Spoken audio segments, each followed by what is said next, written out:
Hello, everyone.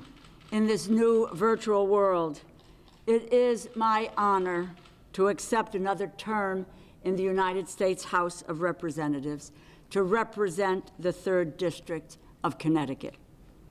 Thank you to the voters of this district for their confidence in me. Thank you to the volunteers, my campaign, my family. Always remember Ted and Louisa DeLauro, my mom and dad. I want to say a thank you to my husband, Stan. I am so proud of our kids, Anna and her husband, Dana, Kat and her husband, Ari, Jonathan and his wife, Justine, and of course, my 6 beautiful grandchildren, Rigby, Sadie, Teo, Jasper, Paula, and Gus. Kat and Ari, Rigby and Teo came up to Connecticut, to New Haven, so that we could be a pod and that we could campaign together. I am confident that America is about to fire Donald Trump. Joe Biden will win the Electoral College and have a very big popular majority.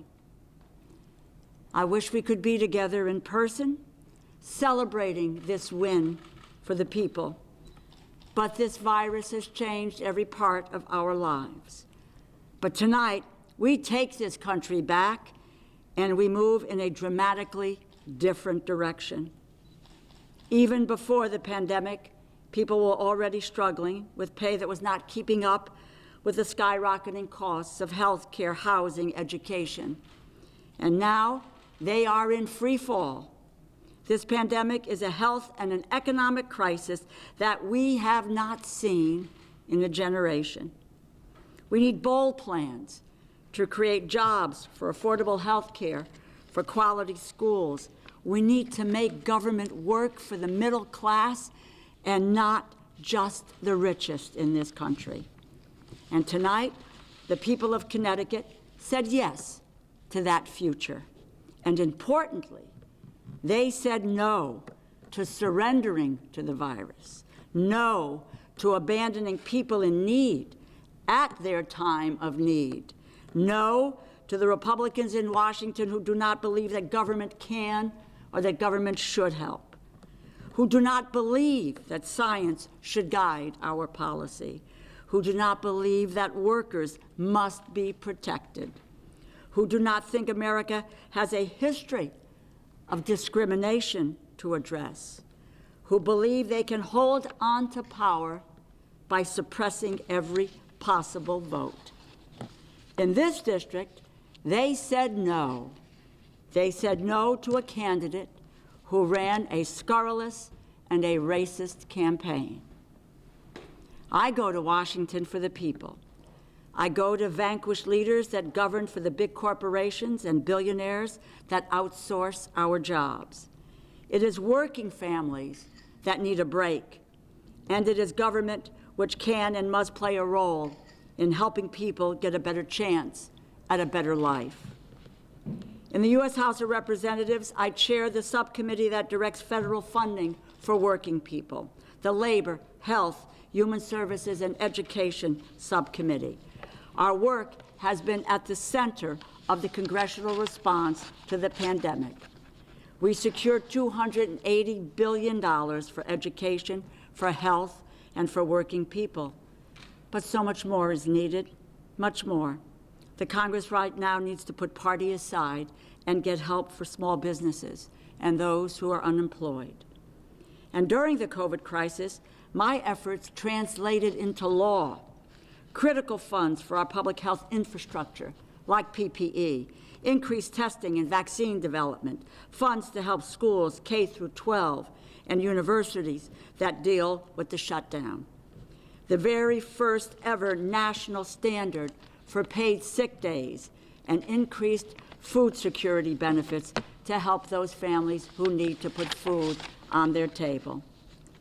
In the new Congress, Democrats will be working with President Joe Biden. And my goal is for him to sign into law the Healthy Families Act for paid sick days, the Family Act for paid family and medical leave, The Child Care is Essential Act, $50 billion for child care. The American Family Act, my child tax credit bill, which is part of the Biden tax plan, an expansion of food stamps, and the Paycheck Fairness Act for women to achieve equal pay for equal work. I'm also running to be chair of the Appropriations Committee, which oversees all federal spending. The Constitution places the power of the purse in the House of Representatives. And I quote, "No money shall be drawn from the Treasury, but in the consequence of appropriations made by law."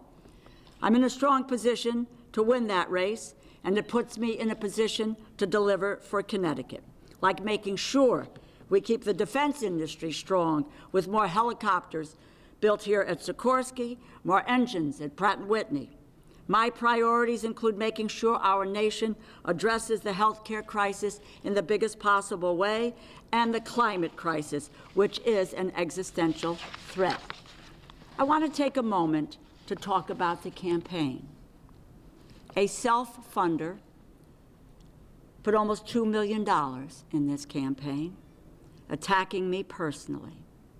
I want, and I will fight for, full reform of campaign funding with public funding of campaigns to drive out private interests. I reached out to many people to help me compete with our campaign, and I thank you so much to the donors who stepped up. Thank you to the volunteers who have been texting and been doing visibility. And I want to say a thank you to Sarah Locke, my campaign manager. I want to thank my extended family, my Connecticut staff, my Washington, D.C. staff, many who are here volunteering. I say thank you to my staff because you make a difference in people's lives. You care about what happens to people in this state and around the country. And let me say a thank you to you, and I say a thank you to the voters who gave us and who gave me this chance to serve. Tonight, we celebrate, and tomorrow, the work begins. Thank you. Thank you all.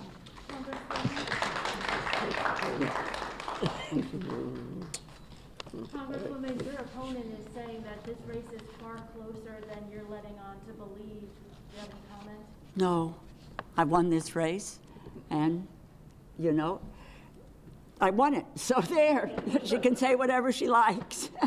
You're confident in the numbers? Yes. What are you hearing? Well, what I'm not hearing is that my race has been called by NBC, I believe ABC, and we are still looking at some 16,000 absentee ballots, not yet counted in New Haven, some 12,000 in West Haven, and I think several thousand in Hamden. So I anticipate getting the lion's share of that vote. And the margin that you think you've won by? Well, at the moment, I think it's you know, I think that the number is somewhere around 59 to 60% of the vote. What does the style of this campaign and perhaps parallels with the presidential campaign say about how politics is changing? You know, having a